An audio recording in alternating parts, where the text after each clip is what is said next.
Hola a todos, bueno, como habrán visto en el otro video de Educa, ¿sí? Hoy vamos a trabajar introducción a fracciones, ¿sí? Acuérdense que la fracción está compuesta de un numerador, que es el número que se ubica en la parte superior, y el denominador, que es el número que se ubica debajo de la línea de división, ¿sí? Siempre que trabajemos con fracciones, entonces va a haber un numerador y un denominador. Vamos a ver qué pasa con las representaciones de estas fracciones.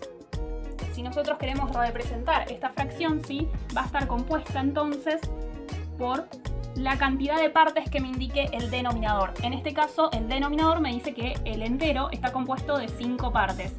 3, 4, 5. Todas estas partes tienen que ser iguales, ¿sí? Y el numerador indica la cantidad de partes que tomo, ¿sí? O el cual estamos analizando. Entonces, como dicen que son 3, vamos a pintar 3, ¿sí? Y ahí queda la representación de 3/5. Bien, veamos estos dos ejemplos. Tenemos 4/6 y 1/2. Bien, dijimos que el denominador, es decir, el número de abajo, nos indicaba cuántas partes estaba dividido el entero, ¿sí? En este caso serían 6 partes. Entonces, nuestra tableta va a estar dividida en 6 partes, ¿sí? 3, 4, 5, 6. Y tomamos las cantidades que nos indica el numerador, es decir, 4 partes.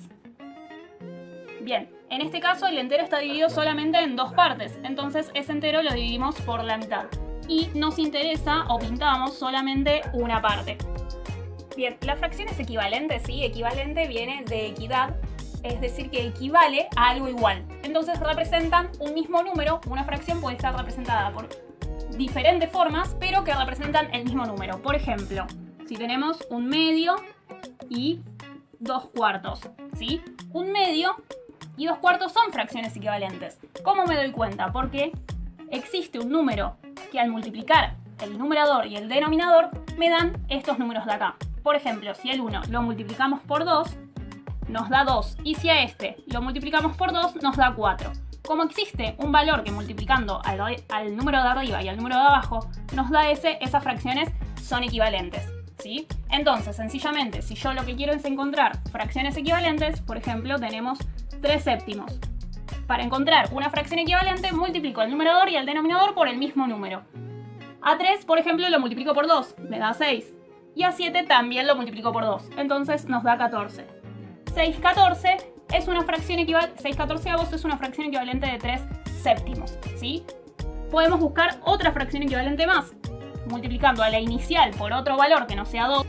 Que no sea 2 porque ya lo multiplicamos acá, entonces lo podríamos multiplicar por 3, por ejemplo. Por 3 y también su denominador. Entonces nos queda 3 por 3 es 9 y 3 por 7 es 21.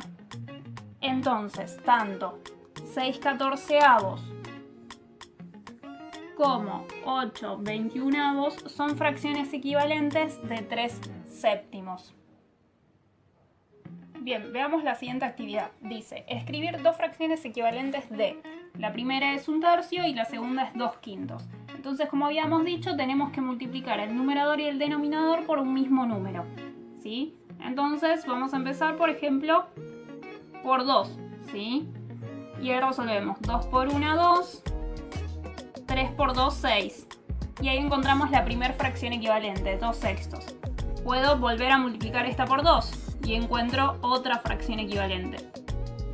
Bien, 2 por 2 es 4 y 6 por 2 es 12. Ahí encontré dos fracciones equivalentes de 1/3. Vamos a hacer lo mismo con 2/5, ¿sí? A este lo vamos a multiplicar por 2 y a su numerador también. Por 2, por 2. Bien, 2 por 2 es 4 y 5 por 2 es 10. Ahí encontramos una fracción equivalente. Podemos encontrar otra, multiplicándolo por otro número. Por ejemplo, por 3. 3 por 4 es 12 y 10 por 3 es 30. Entonces, 12/30 y 4/10 son equivalentes con 2/5. Lo último que nos queda por ver, ¿sí? Es la fracción irreducible. La fracción irreducible es una idea similar a las fracciones equivalentes porque representan un mismo valor, ¿sí? Pero en vez de multiplicar el numerador y el denominador por un mismo número, lo vamos a dividir, ¿sí? Fíjense que el 20 y el 12, ambos números aparecen en la tabla del 2. Entonces estos los podemos dividir por 2. Dividido 2, dividido 2. ¿Sí? Hacemos 20 dividido 2 es 10. Y 12 dividido 2 es 6. ¿Sí? Porque 2 por 6 es 12. Bien, nos queda 10 sextos. A su vez, 10 sextos no es una fracción irreducible, porque la podemos seguir reduciendo. ¿Por qué? Porque ambos números vuelven a aparecer en la tabla del 2. Entonces los volvemos a dividir por 2. Dividido 2, dividido 2. ¿Sí? Es muy importante que ambos números aparezcan en la misma tabla. Si este es divisible por 2, pero este no es divisible por 2, entonces no puedo seguir reduciéndolo. Bien, 10 dividido 2 es 5 y 10 dividido 2 es 3. Ven que en este caso el 5 no aparece en la tabla del 3 y el 3 no aparece en la tabla del 5. Entonces ahí llegué a la fracción irreducible. ¿Sí? Vamos a hacer lo mismo con el 9/27. Ambos aparecen en la tabla. Me fijo en qué tabla aparecen en la tabla del 3. Entonces a ambos los vamos a dividir por 3. Dividido 3, dividido 3. Bien, 9 dividido 3, busco en la tabla del 3. 3 por algo me tiene que dar 9, y eso es 3. Escribimos en el numerador 3. Y lo mismo hago con el 27. 27 dividido 3, busco en la tabla del 3 que 3 por algo me dé 27, y ese es 9. 3 por 9 es 27. Llegamos a 3 novenos. 3 novenos, ambos nuevamente aparecen en la tabla del 3. Entonces volvemos a dividir por 3. Dividido 3, dividido 3. Siempre vamos a seguir dividiendo siempre que se pueda. ¿Sí?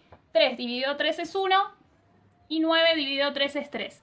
En este caso no podemos seguir dividiendo porque son números muy chiquitos, ¿sí? Son números que no los puedo seguir dividiendo porque no aparecen en la tabla del otro. Entonces es una fracción irreducible.